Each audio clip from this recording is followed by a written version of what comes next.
नमस्कार दोस्तों, आप सभी लोग का इस सेशन में बहुत बहुत स्वागत है। जैसा कि हम सभी लोग जानते हैं कि हम लोग दोस्तों साथ मिलकर इस सेशन में हम लोग एक साथ मिलकर करंट अफेयर्स को डिस्कस करने का काम करते हैं। करंट अफेयर्स को डिस्कस करने का काम करते हैं। डेली बेसिस पे जो घटनाएं घटती है दोस्तों, उस पर हम लोग चर्चा करने का काम करते हैं दोस्तों। तो आइए हम लोग डिटेल में जानने का प्रयास करें और समझने का प्रयास करते हैं कि क्या है क्या नहीं है दोस्तों। इस पे हम लोग चर्चा करने का बात करेंगे, क्या इसकी पूरी कहानी है। इसमें मुख्यतः 6 विषय हैं जिस पे हम लोग बात करने का प्रयास करेंगे। 6 टॉपिक है दोस्तों जिस पे हम लोग जानने का या समझने का प्रयास करेंगे क्या डिटेल में दिया हुआ है। विश्व जनसंख्या दिवस पहला टॉपिक के रूप में हमारे पास आता है, विश्व जनसंख्या दिवस। बिम्स्टेक विदेश मंत्रियों की बैठक, और तीसरा आता है डॉक्टर सौम्या स्वामीनाथन राष्ट्रीय क्षय रोग, जिसको हम टीबी भी कहते हैं, क्षय रोग उन्मूलन यानी टीबी रोग का खात्मा कार्यक्रम के लिए प्रधान सलाहकार के रूप में नियुक्त किया गया है इनको। जैविक उत्पादों के लिए भारत और ताइवान के बीच में समझौता किया गया है। रजत शर्मा बने हैं news broadcasters and digital association के अध्यक्ष। रोशनी नादर को फ्रांस का सर्वोच्च नागरिक पुरस्कार दिया गया है दोस्तों। इन सभी पे हम लोग डिटेल में बात करने का काम करेंगे। 6 टॉपिक है, 6 पॉइंट है, जिसमें हम लोग 6 टॉपिक के बारे में डिटेल से चर्चा करेंगे, उस पर बात करेंगे दोस्तों। तो आइए एक एक करके हम लोग उसे समझने का प्रयास करते हैं। चर्चा में क्यों है दोस्तों, अब इस पर एक नज़र डालने का प्रयास करते हैं कि चर्चा में क्यों है। कहा जा रहा है दोस्तों कि प्रतिवर्ष हर एक साल 11 जुलाई को विश्व जनसंख्या दिवस मनाया जाता है। यह दिन जनसंख्या वृद्धि से संबंधित मुद्दों पर ध्यान केंद्रित करने का प्रयास करता है दोस्तों। यानी कि 11 जुलाई को मेनली जो मेन मोटिव होता है इंक्रीजमेंट ऑफ पॉपुलेशन, उस पर इसका मेन फोकस रहता है। विश्व जनसंख्या दिवस की शुरुआत वर्ष 1989 में संयुक्त राष्ट्र विकास कार्यक्रम द्वारा की गई थी। ये इंपॉर्टेंट है, इसका डेट आप याद रखिएगा दोस्तों कि 1989 में संयुक्त राष्ट्र विकास कार्यक्रम यानी यूनाइटेड नेशन डेवलपमेंट प्रोग्राम के तहत इसका शुरुआत किया गया था दोस्तों। संयुक्त राष्ट्र द्वारा आधिकारिक तौर पर 11 जुलाई 1987 को विश्व जनसंख्या को 5 अरब से अधिक घोषित किया गया था दोस्तों। यानी कि 11 जुलाई 1987 को 1989 में तो इसकी शुरुआत की गई थी, लेकिन 11 जुलाई 1987 को पहली बार यूनाइटेड नेशन के द्वारा ये घोषित किया गया था दोस्तों कि दुनिया की जो आबादी है 5 अरब से अधिक हो चुकी है दोस्तों। इसलिए 11 जुलाई को विश्व जनसंख्या दिवस के रूप में मनाने का निर्णय लिया गया था। पहला जनसंख्या दिवस 11 जुलाई 1990 को मनाया गया था दोस्तों। यानी पहली बार जो वर्ल्ड पॉपुलेशन डे जो बनाया गया था दोस्तों 1990 में मनाया जाने का प्रयास किया गया था। विश्व जनसंख्या दिवस 2024 की थीम है किसी को पीछे ना छोड़ना है, किसी को पीछे ना छोड़ना, सभी की गिनती करना दोस्तों। इसका मेन थीम था 2024 का। दूसरा निकल कर आ रहा है दोस्तों, बिम्स्टेक विदेश मंत्रियों की बैठक हुई है। क्या बिम्स्टेक है, इस पर भी हम लोग चर्चा। हाँ तो दोस्तों, बिम्स्टेक विदेश मंत्रियों की बैठक हुई है आज। इसमें जानते हैं, इसके बारे में बात करेंगे क्या होती है बिम्स्टेक। बिम्स्टेक संगठन क्या है, इसमें कौन कौन से देश के इसके मेंबर होते हैं दोस्तों, इस पर भी चर्चा करेंगे। चर्चा में क्यों है दोस्तों, बिम्स्टेक विदेश मंत्रियों की बैठक 11 से 12 जुलाई को नई दिल्ली में आयोजित होगी दोस्तों। इसका डेट है, या बिम्स्टेक विदेश मंत्रियों की दूसरी बैठक है दोस्तों। पहली बैठक 2023 में बैंकॉक थाईलैंड में आयोजित की गई थी। इस बैठक में विदेश मंत्री सुरक्षा, संपर्क और व्यापार और निवेश, लोगों से लोगों के बीच संपर्क आदि के क्षेत्रों में विभिन्न क्षेत्रों में सहयोग का व्यापक और गहरा बनाने के तरीकों पर चर्चा करने का काम करेंगे दोस्तों। क्या है बिम्स्टेक, क्या है, आइए इसके बारे में बात करते हैं, इस पर चर्चा करने का प्रयास करते हैं। बिम्स्टेक, इसका फुल फॉर्म होता है दोस्तों bay of Bengal initiative for multi sectoral technical and economic corporation. Bay of Bengal initiative for multi sectoral technical and economic corporation दोस्तों। इसके सदस्य देश के रूप में किनका किनका नाम आता है, बांग्लादेश का आता है, श्रीलंका का आता है, इंडिया का आता है, नेपाल का आता है, भूटान का आता है, थाईलैंड का आता है, म्यांमार का आता है दोस्तों। बिम्स्टेक क्या है, इसको डिटेल में समझते हैं। यह बंगाल की खाड़ी के तटवर्ती और समीपवर्ती देशों का एक क्षेत्रीय संगठन है दोस्तों। यानी कि वो इसमें वैसे देश आते हैं जिनका सीमा बंगाल की खाड़ी से मिलता है, उसका जो भी देश आते हैं उनका एक, ये नेशनल नहीं है बल्कि एक आपसी एक संगठन है, एक क्षेत्रीय संगठन है, एक लोकल कह सकते हैं दोस्तों कि ये लोकल संगठन है, क्षेत्रीय संगठन है। इसका पूरा नाम bay of Bengal initiative for multi sectoral technical and economic cooperation के नाम पे इसको जाना जाता है दोस्तों। इसका देख सकते हैं, इसका फुल फॉर्म इंग्लिश में आपको लिखा हुआ दिख जाएगा, bay of Bengal initiative for multi sector technical and economic cooperation दोस्तों। यह वर्ष 1997 में बैंकॉक घोषणा के माध्यम से अस्तित्व में आया था दोस्तों। यानी कि 1957 में पहली बार बिम्स्टेक को बैंकॉक में इस ऑर्गेनाइजेशन की घोषणा की गई थी दोस्तों। इसके 7 सदस्य हैं इसमें, जिनमें पहला नाम आता है बांग्लादेश, दूसरा भूटान, तीसरा भारत, चौथा नेपाल, पांचवा श्रीलंका, छठा म्यांमार और सातवें के रूप में आता है दोस्तों थाईलैंड भी शामिल है इसमें। थाईलैंड जैसे देशों का भी नाम आता है। यानी कि इसे पूरे 7 देश हैं दोस्तों इसके सदस्य के रूप में।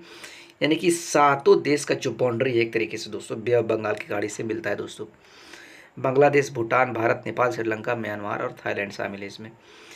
इसका मुख्यालय देखा जाए तो ढाका जो बांग्लादेश में पड़ता है दोस्तों। इसके उद्देश्यों में शामिल है, इसके उद्देश्यों यानी कि ये जो संगठन बनाया गया है किस लिए बनाया है, किस बेसिस पे बनाया गया, इसका क्या मोटिव है दोस्तों, क्यों इसे तैयार किया गया, हम इस पर चर्चा करेंगे। इसके उद्देश्य क्या क्या है। पहला उद्देश्य के तौर पे आप देख सकते हैं तीव्र आर्थिक विकास हेतु वातावरण तैयार करना। तीव्र आर्थिक विकास यानी कि रैपिड ग्रोथ जिसको बोलते हैं हम इंग्लिश में, यानी कि तेज़ी से विकास हो सके उसके लिए एक एटमॉस्फेयर तैयार करना है दोस्तों। शिक्षा, दूसरा पॉइंट होता है शिक्षा, विज्ञान और प्रौद्योगिकी आदि में सहयोग करना। यानी शिक्षा हो गया, एजुकेशन, साइंस हो गया, और प्रौद्योगिकी हम टेक्नोलॉजी को बोलते हैं दोस्तों, उसमें सहयोग करना है। क्षेत्र में सामान्य हित के मुद्दों पर सहयोग को बढ़ावा देना आदि इसमें शामिल थे दोस्तों।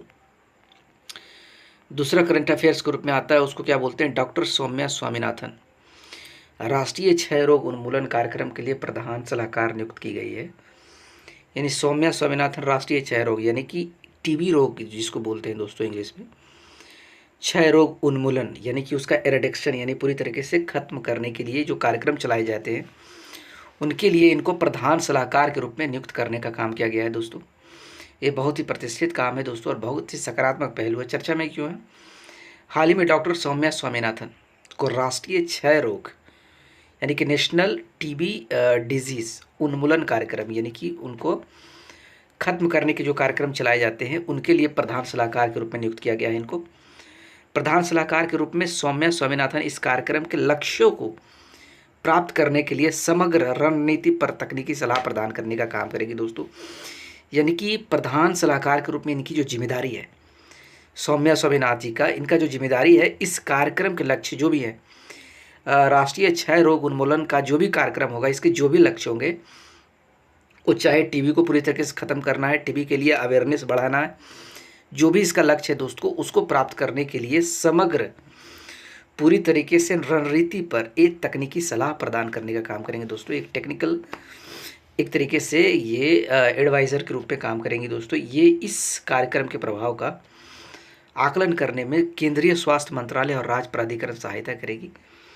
ये इस कार्यक्रम के प्रभाव का आकलन करने का मतलब इसका क्या इफेक्ट पड़ेगा, किस किस तरीके से चीज़ों को की जाएगी दोस्तों, इसमें केंद्रीय स्वास्थ्य मंत्रालय और राज्य प्राधिकरणों द्वारा भी सहायता करने दिया जाएगा। यानी भारत के 2 मंत्रालय के रूप में 2 केंद्रीय एक तरीके से संगठन, एक तो केंद्रीय स्वास्थ्य मंत्री हो जाएगा सेंट्रल लेवल का, दूसरा राज्य प्राधिकरण भी होगा दोस्तों जो स्टेट लेवल की जो गवर्नमेंट है, स्टेट लेवल की जो अथॉरिटी है जो हेल्थ रिलेटेड जो काम करती है उनका भी इसमें सहयोग मिलेगा दोस्तों। डॉक्टर सौम्या स्वामीनाथन विश्व स्वास्थ्य संगठन के पूर्व मुख्य वैज्ञानिक भी रह चुकी है दोस्तों।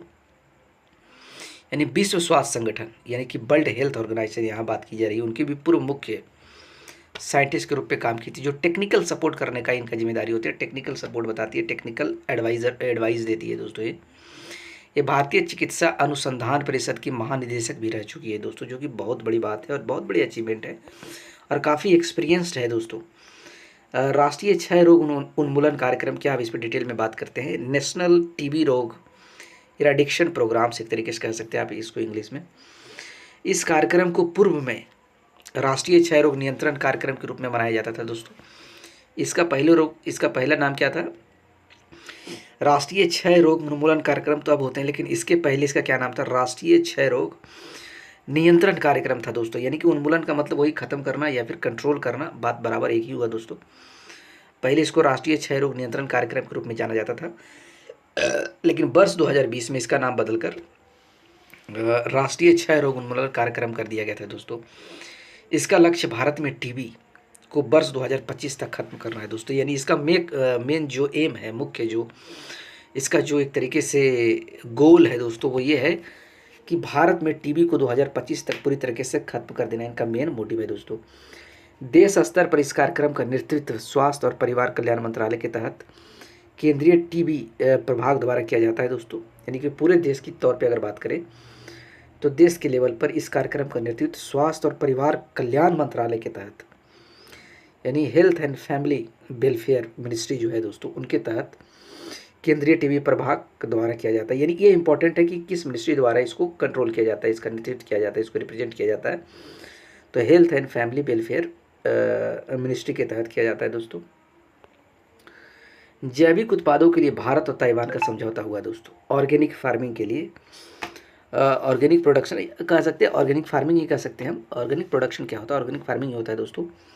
ऑर्गेनिक जिसमें क्या होता है कि जो फर्टिलाइजर्स होते हैं, उसका फर्टिलाइजर्स खेती करने के लिए फर्टिलाइजर्स का इस्तेमाल नहीं किया जाता दोस्तों। हम जो भी प्रोडक्ट का उत्पादन करेंगे, जो भी चीज़ें हम उपजाने का काम करेंगे ज़मीन पे, उसमें हम रसायन का इस्तेमाल नहीं करेंगे, रसायन उत्पादों का इस्तेमाल नहीं करेंगे, रसायन खाद्य सामग्री का इस्तेमाल नहीं करेंगे, फर्टिलाइजर्स का इस्तेमाल नहीं करेंगे। उसमें ऑर्गेनिक तरीके से खेती की जाएगी, ऑर्गेनिक तरीके से प्रोडक्शन किया जाएगा दोस्तों, उत्पाद किया जाएगा। यानी कि जिसमें हो सकते हैं सड़े गले हो सकते हैं, गोबर हो सकता है, या फिर कुछ और तरीका हो सकता है, जिसको दोस्तों उस पर समझौता होने का काम किया भारत और ताइवान के बीच में। इसको लेकर समझौता किया गया है दोस्तों। ये चर्चा में क्यों है, इस पर एक नज़र डालते हैं। हाल ही में भारत और ताइवान के बीच जैविक उत्पादों के लिए पारस्परिक मान्यता समझौता हुआ है, यानी कि इक्वल समझौता किया गया है। यह समझौता नई दिल्ली में व्यापार संबंधी नौवें कार्य समूह की बैठक के दौरान हुआ था दोस्तों। यह जैविक उत्पादों के लिए भारत और ताइवान के बीच पहला द्विपक्षीय समझौता था। जैविक उत्पादों के लिए भारत और ताइवान के बीच पहला द्विपक्षीय समझौता था। द्विपक्षीय मतलब दोनों तरफ से होता है। इसके जैविक उत्पादों के निर्यात में आसानी होगी और अनुपालन लागत कम होगी और जैविक क्षेत्र में व्यापार का अवसर बढ़ जाएंगे दोस्तों। ये इसके फ़ायदे हैं दोस्तों। देखा जाएगा किस तरीके से निर्यात मतलब क्या, एक्सपोर्ट आसानी से किया जा सकता है, चीज़ों को एक दूसरे देशों में ज़रूरत के अनुसार इसको लेन देन किया जा सकता है। इसका अनुपालन लागत कम हो सकती है, जैविक क्षेत्रों में के व्यापार में अवसर भी बढ़ सकता है दोस्तों। यानी एक तरीके से एक ट्रेडिंग के रूप में भी इसको देखा जा सकता है। इसके लिए कार्यान्वयन एजेंसी, जो इम्प्लीमेंटेशन अथॉरिटी है, जो इसको कंट्रोल करती है, भारत सरकार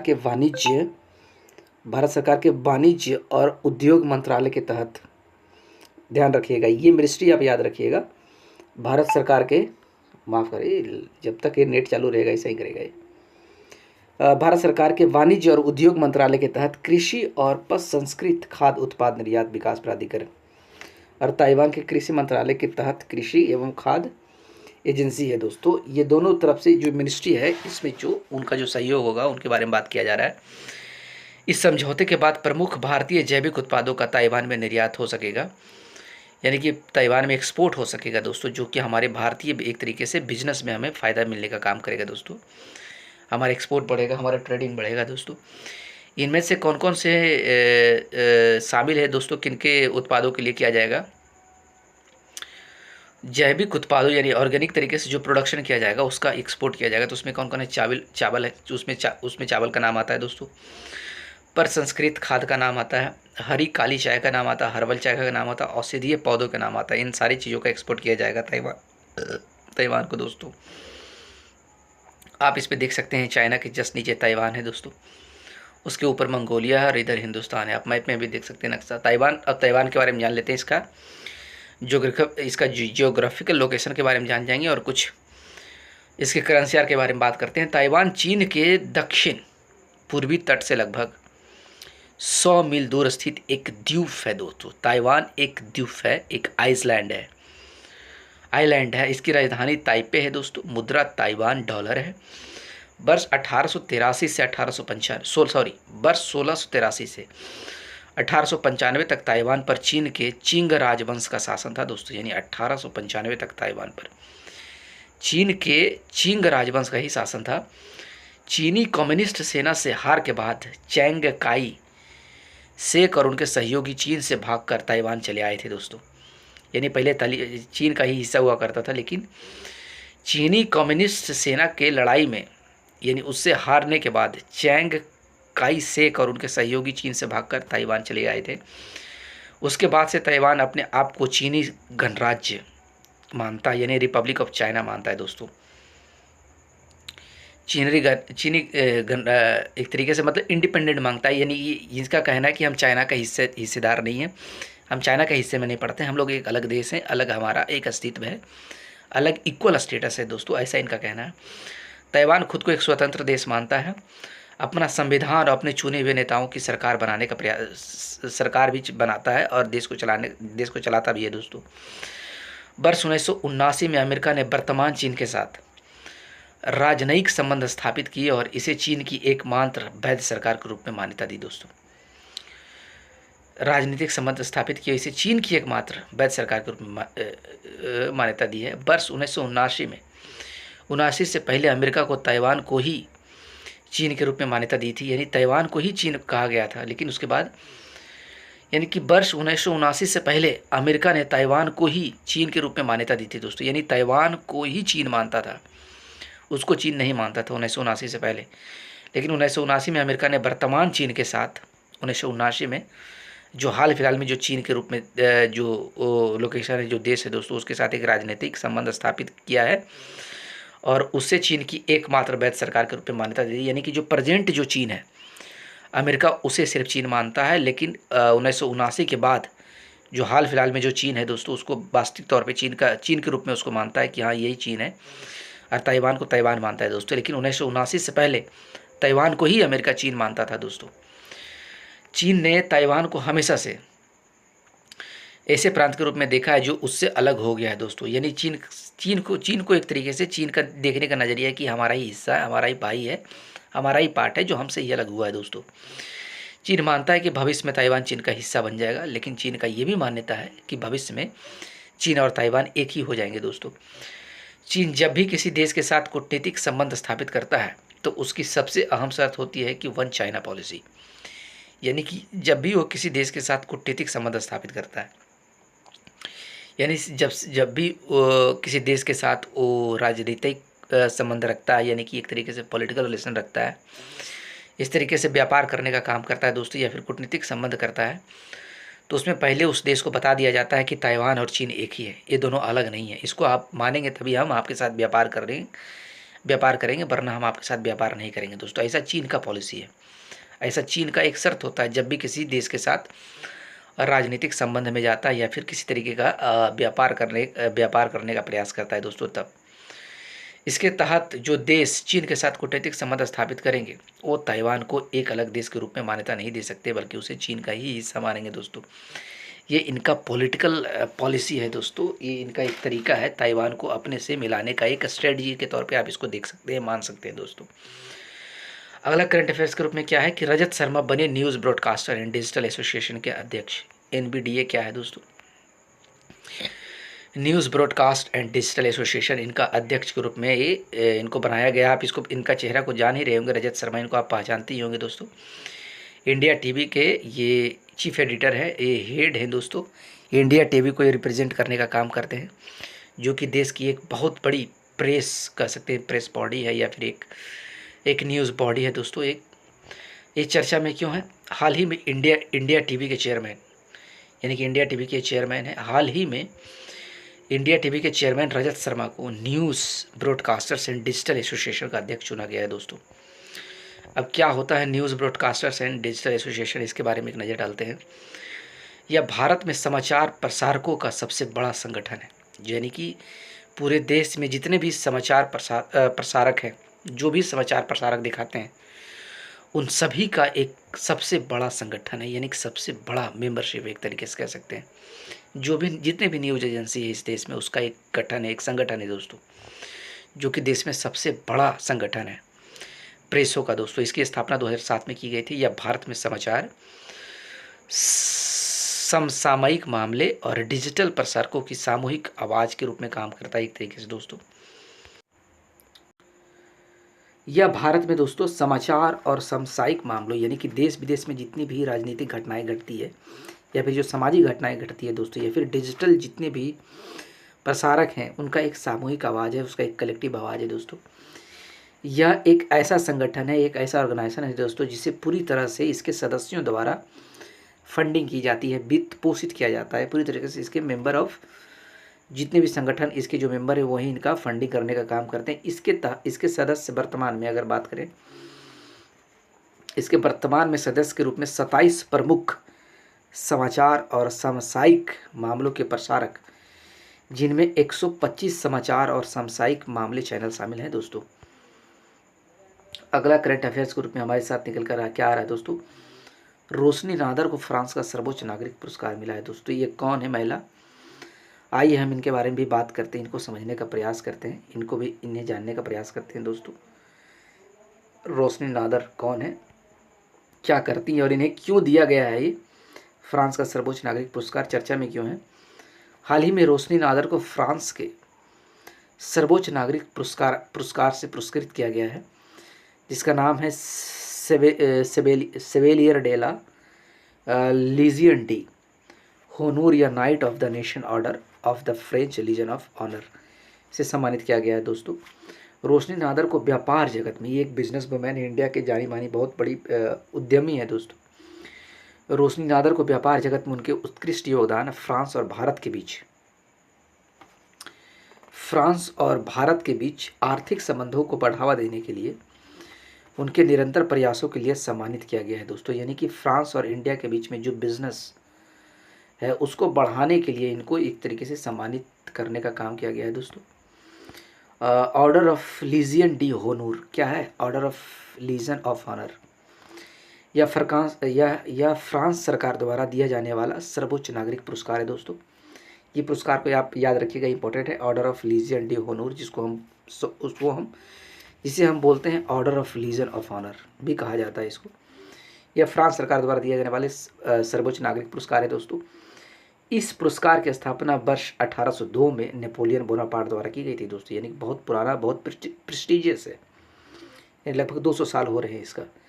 यह यानी हाल फिलहाल की चीज़ें नहीं है, बहुत प्रतिष्ठित पुरस्कार है और बहुत एक तरीके से पुराना पुरस्कार है दोस्तों। यानी नेपोलियन बोनापार्ट के समय से ही दिया जा रहा है, जो बहुत बड़ी बात है। यह पुरस्कार किसी फ्रांसीसी नागरिक या विदेशी नागरिक को उनके विशेषज्ञता के क्षेत्र में उत्कृष्ट योगदान के लिए दिया जाता है। यानी कि वैसे नागरिक, यानी ये पुरस्कार फ्रांसीसी नागरिक को भी दिया जाता है और विदेशी नागरिक को भी दिया जाता है। वैसे नागरिक जो अपने रिलेटेड फील्ड में, अपने रिस्पेक्टिव फील्ड में बहुत अच्छा काम करते हैं, बहुत उत्कृष्ट काम करते हैं, उनको दिया जाता है दोस्तों।